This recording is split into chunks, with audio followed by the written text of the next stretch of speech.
Salutations, respected viewers. This is George from Ireland. Here I am in front of Mercat Cross in Edinburgh. So there's no actual cross on it.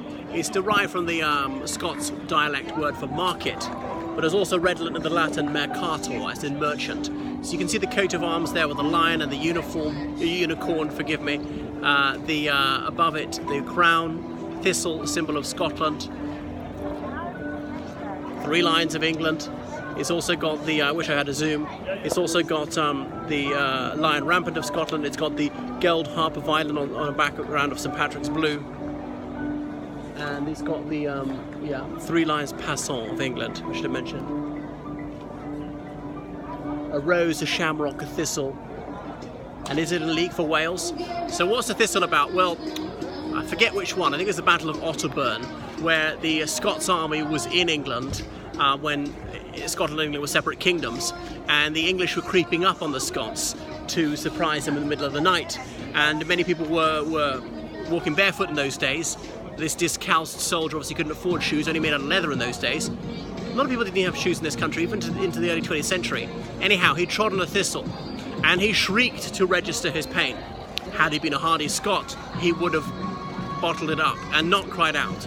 However, in this cowardly and shameful fashion, this unmanly Englishman called out, and that alerted the Scots, so the English lost the element of surprise and the Scots won the battle. That's why thistle is a symbol of Scotland. The English often say it's a weed, and the Scots say, well, England's got a rose, you're a feminine. Nothing wrong with that, half the world's women.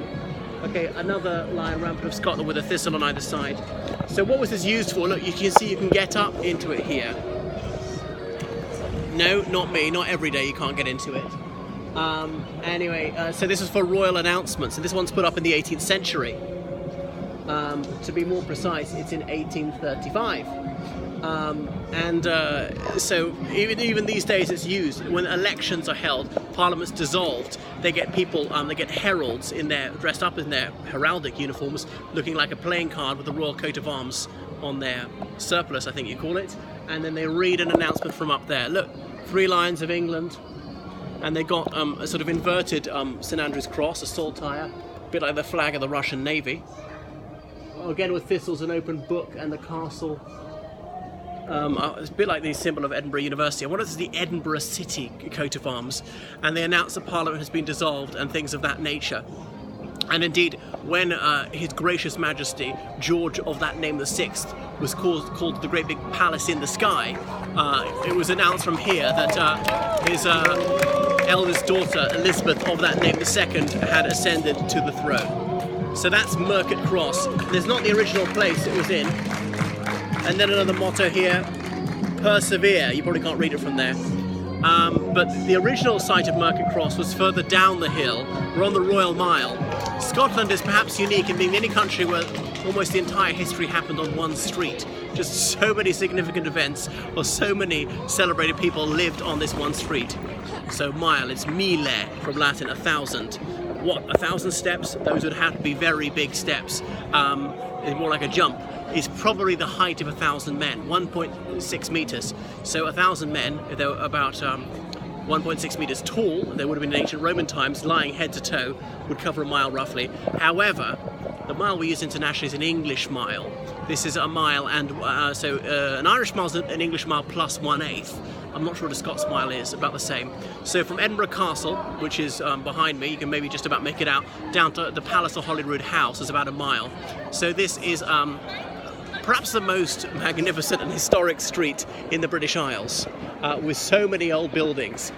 So it was the medieval heart of Edinburgh. They're not that many that are that ancient. A lot of what you're seeing is actually 18th century, because it's been rebuilt many times for various reasons, just torn down, and occasionally when Scotland and England were at war against each other, bombarded. So the vagaries of history cause these things to have to be rebuilt. And another point I was going to make about it is that of course, they didn't have such good technology in the old days, so they were doing very well if buildings lasted more than a century. I'm trying to find the outline of where the old Mercat Cross was, and I possibly can't. There might be people standing on it. So that's that about Mercat Cross. And if you do go to Edinburgh, well, obviously the Royal Mile, which I'm walking down, will be where you really want to come. So there are loads of restaurants, pubs, souvenir shops, snack bars, things of that nature. There are a few museums, the Writers' Museum.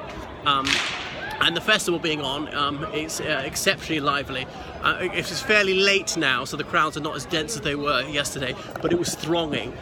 To my mind, it's just a little bit too popular these days. And can I find, the outline of Mercat Cross on the floor? Oh, maybe I can. Yeah, well, you probably can't see it here, but there are little bit of metal things marking roughly a circle behind me.